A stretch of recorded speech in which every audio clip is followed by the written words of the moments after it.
Got a 69 AMC Javelin. This thing has the 290 V8 in it. What do you say that was the smallest of the V8s they offered? You could get 4 engines. You could get a 232.6, the 290s, the smallest of the V8s, a 343, and a 360. Well, I said that wrong. A 343 and a 390. This thing's been sitting, what, up 6 months, something? About that, probably. The battery, he did have a trickle charger on it, so we'll have to see if it'll start up and go. Now this is not fuel injected, so setting so long and all the carburetor's gonna be dry probably, so we may get a shot or two of starting fluid in there. I know everybody's gonna cringe, but we're not gonna put that much in there. I can't read my thing. There's when he bought it. For $1,400. $1,500. With 9 something, is that 88? Can you read it? I don't have my glasses on. You don't either. 88, 921 of 88. So 88, 98, 8, 18. So I've had it 35 years. And it had 30, what's it say there, 39,000? Yeah, 39,600 and something. As far as I know, that's actual. I don't know for sure, but It could be. I got that 88 Dodge truck over there. It's got 39,000 miles on it. in 18 years, I went from 38,000 to 43,500. Oh, you really racked the miles up. Is the disconnect pipe? Ah, lights came on. It is now. Lights came on.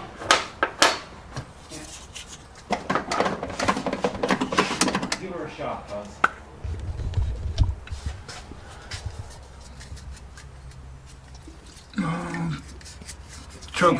Choke's closed.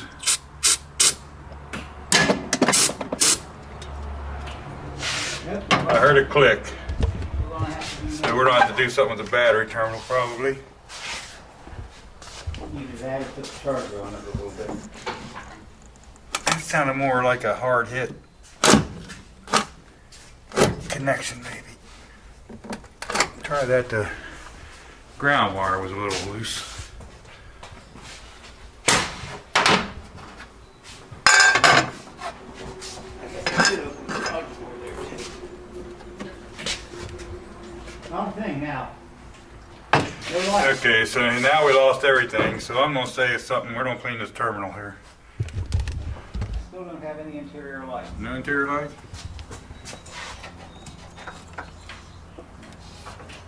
And of course, nothing on it. And I called that the negative. That's a positive.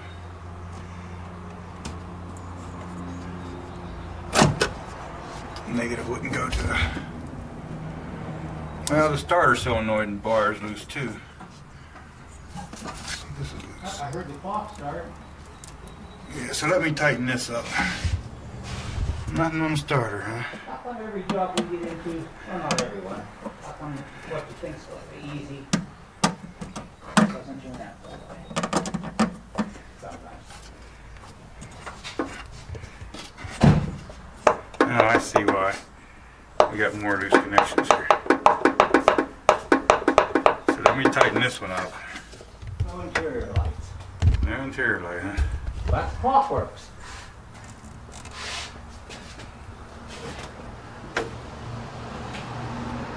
Nothing with the starter. Nothing with the starter, huh? Alrighty.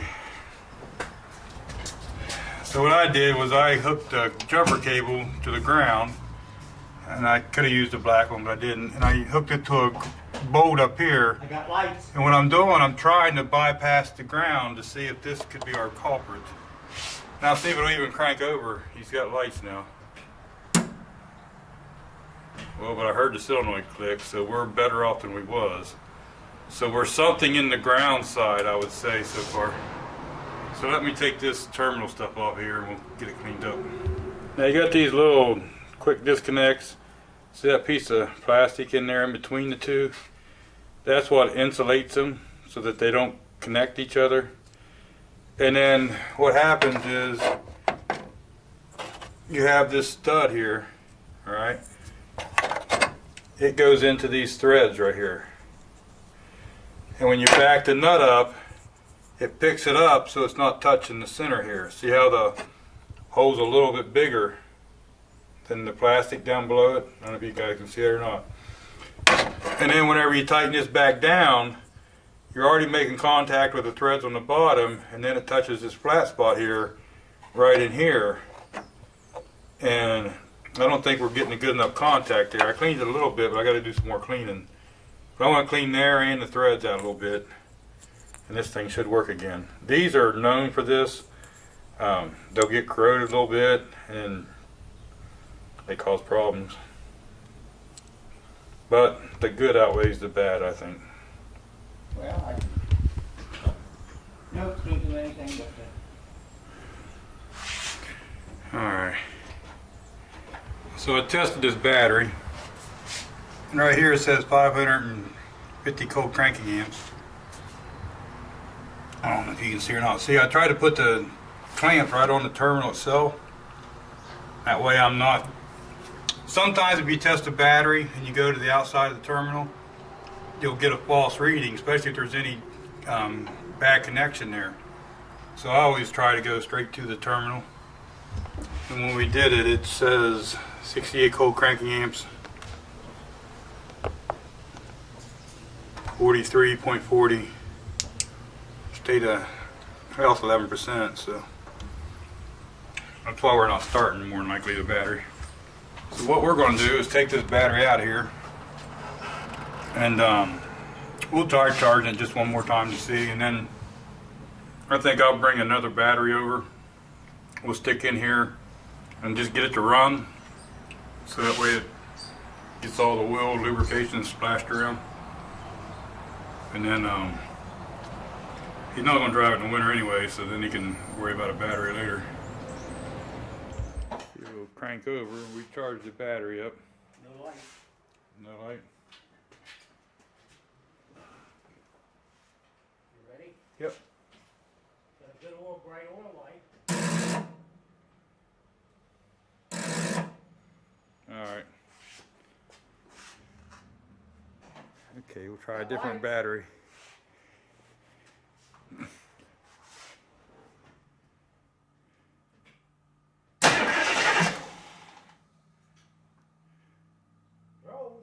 Yep. Let me give it one little squirt. That way we don't tax that battery.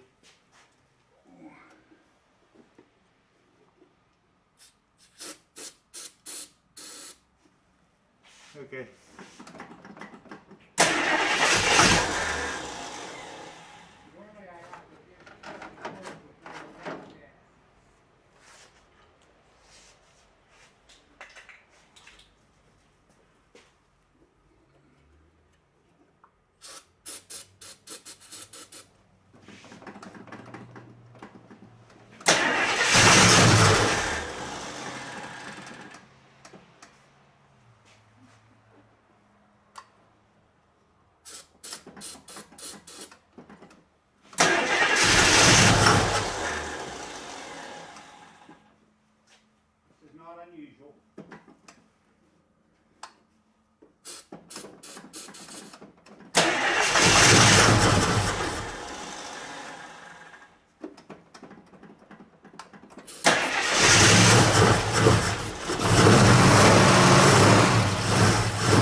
thing does run. I don't know what we'll see in here.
So I got looking. It sounds like one of the lifters need to get pumped up where it's setting. And right there, see the fuel leaking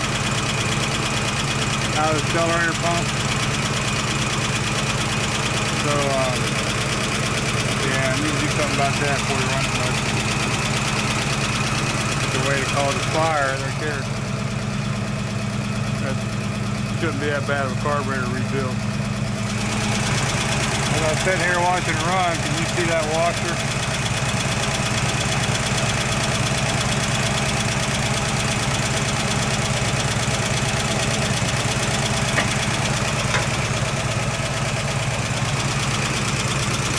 I'm not sure where that one's from.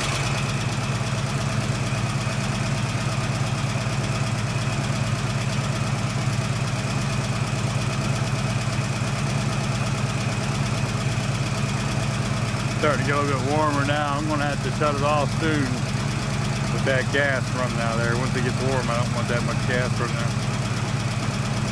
there. Now this one's a Pontiac. We just decided to see if it would start, and I tried to test the battery, nothing, and it don't even